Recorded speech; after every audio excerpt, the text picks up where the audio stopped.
Welcome to Taste Buds. Let's get cooking.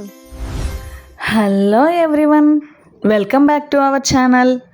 ఈరోజు మనం soya chunks pulao ఎలా ప్రిపేర్ చేసుకోవాలో చూద్దాం. ఈ recipe healthy and protein food అండి. మరి ఏమాత్రం ఆలస్యం చేయకుండా ప్రాసెస్లోకి ఎంటర్ అయిపోదాం. ముందుగా 1 కప్ మీల్ మేకర్ని బాయిల్ చేసుకోవాలి. ఒక 5 మినిట్స్ వరకు ఉడికిన తర్వాత వాటర్ని రిమూవ్ చేసి పక్కన పెట్టుకోవాలి.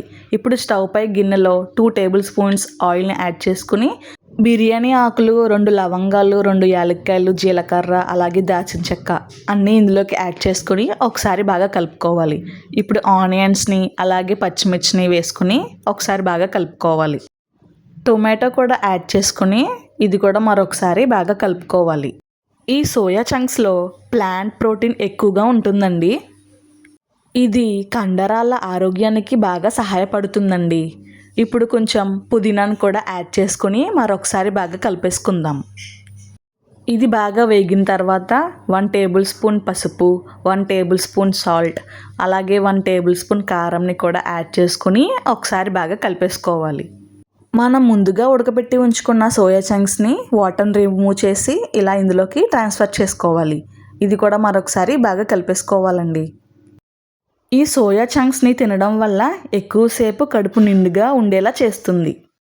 సోయాలో ఐరన్ అండ్ కాల్షియం వంటి పోషకాలు ఎక్కువగా ఉంటాయి. ఈ సోయా చంక్స్ జీర్ణక్రియకు బాగా సహాయపడుతుందండి. ఇప్పుడు ఒక 5 మినిట్స్ బాగా మగ్గిన తర్వాత 2 గ్లాసెస్ ఆఫ్ వాటర్ని ఇందులోకి యాడ్ చేసుకోవాలి. 1 గ్లాస్ ఆఫ్ బాస్మతి రైస్కి 2 గ్లాసెస్ ఆఫ్ వాటర్ ఉండాలి. ఈ వాటర్ బాగా మరిగిన తర్వాత ఫుల్గా వాష్ చేసి ఉంచుకున్న బాస్మతి రైస్ని ఇందులోకి ట్రాన్స్ఫర్ చేసుకోవాలి. రోజువారీ డైట్లో ప్రోటీన్ కోసం సోయా చంక్స్ని ఒక మంచి ఆప్షన్గా తీసుకోవచ్చు. ఒక్కసారి టేస్ట్ చేస్తే మళ్ళీ మళ్ళీ చేసుకోవాలనిపిస్తుందండి. అంత టేస్టీగా ఉంటుంది ఈ పులావ్. ఇలా ఈ రైస్ మొత్తం ఇందులోకి ట్రాన్స్ఫర్ చేసుకుని ఒకసారి బాగా కలిపేసుకోవాలి. ఇలా కలిపేసుకొని ఒక 2 మినిట్స్ ఆగిన తర్వాత కుక్కర్లోనే ఒక 2-3 విజిల్స్ రానివ్వాలి.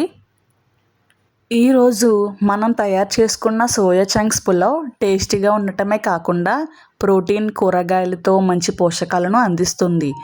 సో టేస్టీ ఫుడ్తో పాటు హెల్తీ ఫుడ్ కూడా మన డైలీ డైట్లో భాగం చేసుకుందామండి. అంతే అండి, నేను చేసిన ఈ సోయా చంక్స్ పులావ్ మీకు ఎలా అనిపించిందో నాకు కమెంట్ చేయండి.